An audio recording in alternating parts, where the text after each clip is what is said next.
Trying to find accurate information on the internet can feel like looking for a needle in a haystack. With a lot of topics, there's some science and studies that can guide you in the right direction, but when it comes to growing succulents and plants in general, things can get a bit more complicated. More than one thing can be good advice. For instance, adding pumice, perlite, lava rock and other drainage agents to your potting mix can be super beneficial for your succulents. But some people may have better results with pumice and some with lava rock.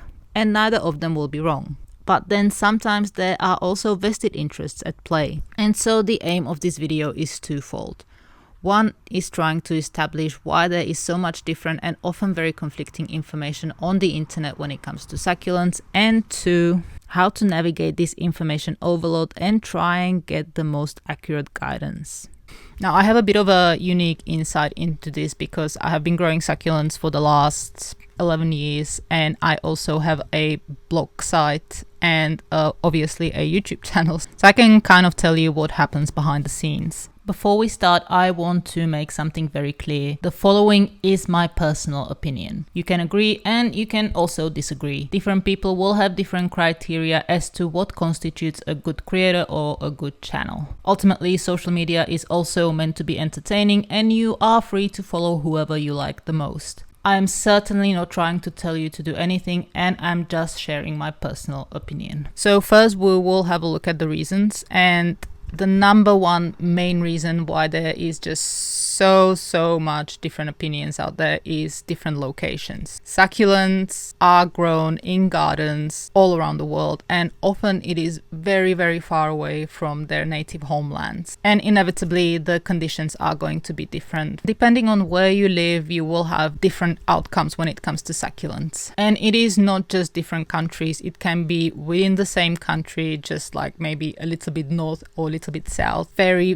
little in terms of weather can influence how well your succulents grow. So for instance, where I live, the climate is very mild. We don't often get very cold temperatures or frost over winter, but just 20 kilometers up the road there can be snow in winter. So that is not that far away, and I often have customers from those parts. And so when they ask for care information, is going to be completely different to what I would say to someone that lives nearby. And to make it more complicated, it can even be things like potting mix, pot material. So as an example, in terracotta pots, the water evaporates very fast, which can be great if you get a little bit more rain than normal. But if you live in a dry climate, this can pretty much kill your succulent because it will dry out the potting mix way too fast and your plant will not have enough time to have a decent drink. Now, the problem with all of this is that anyone can these days post their experiences and share information online and pretty much treat their anecdotal experience as gospel. But also, in my opinion, it may be possible we sometimes misunderstand the purpose of particular videos. A lot of people simply share their collections and personal experience, and perhaps these types of videos are not meant to be treated as advice.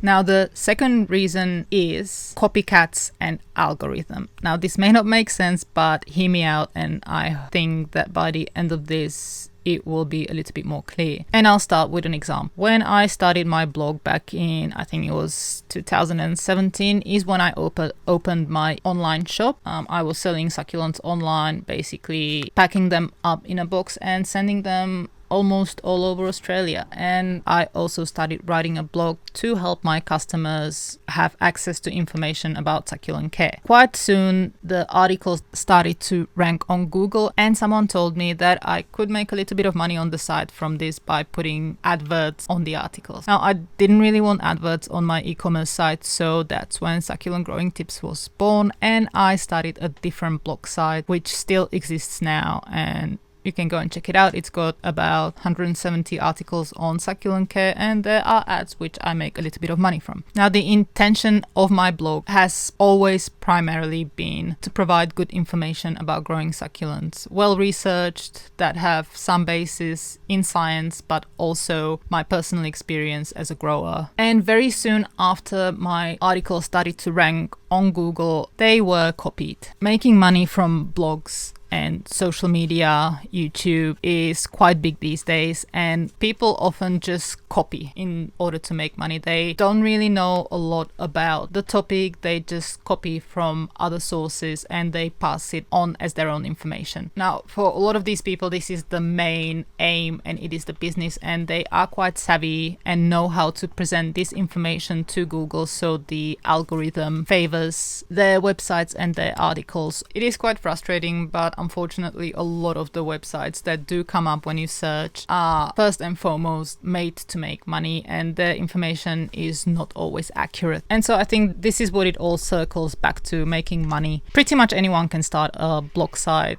or a YouTube channel or any other social media with the main intent to make money or to sell you something. And in the name of transparency, I do make money from YouTube. So every time you watch my video and you watch that ad at the beginning, I make a bit of money. It is not a lot. It wouldn't cover a quarter of the mortgage monthly, but it is a bit of extra for when things go haywire in the nursery. So for instance, I can have orders cancelled or the markets will get cancelled when the weather is bad, and to get that money every month is quite nice. Mainly it's just a helpful buffer if things go wrong. Growing succulents is my main income. So to conclude this chapter, there's so much different and often very conflicting information out there on the internet due to loads of creators from all over the world posting their growing experience, whether it is accurate or not. Now, don't get me wrong, I have seen a lot amazing creators here on YouTube and also on other social media that give out great tips and advice, but I have also seen creators that simply don't have enough experience to be giving out advice. And then we have the copycats that will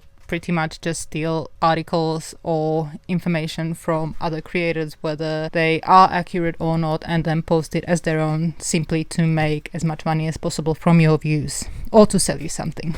And so the question is how to get good advice. In my opinion, you can weed out the good advice from bad simply by looking at the creator behind the videos. Personally, when I'm looking for good information, I follow those that base their information on science and also have some background in the topic that they give information out on. So your best bet is to follow a horticulturalist or someone who has been growing succulents for a living and they have been growing them, or a collector that has been collecting for a number of years. I would also be very closely, when it comes to plants, looking at footage. I think if someone is talking about a plant related issue, they should have appropriate footage to show. The second thing I would pay very close attention to is the actual plants. In my opinion, the plants should look at least half decent. So they shouldn't have a lot of marks and they certainly should not have a lot of disease. And then I think the creator should have some knowledge about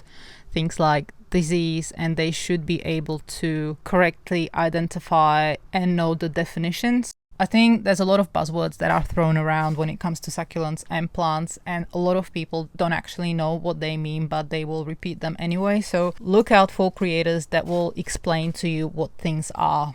I think the ideal creator will also be somewhere in your area or will be growing in a similar climate condition to yours. If you can find a nursery that has a blog or post YouTube videos in your area, I think they will be the best people to follow. You can always seek additional information elsewhere too.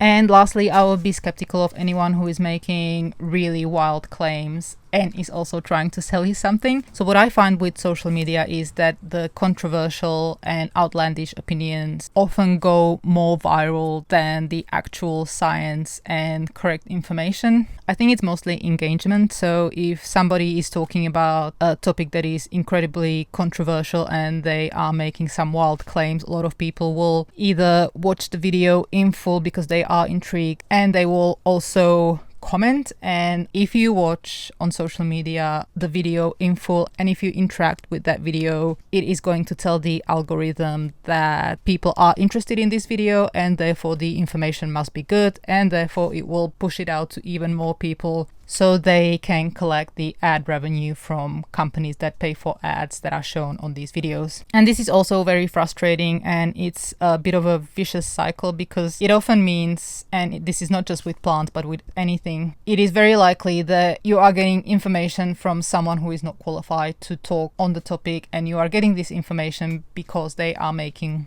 wild claims that get a lot of engagement on the social media platform of your choice. And I think you should be a little bit more skeptical and kind of consider the creator if they are actively pushing a lot of products on you to buy. And that is all for today. I do hope this video was useful. If you have any questions, do ask in the comments. You can also let me know what you think of this video. I'll see you all next time, and thank you very much for watching.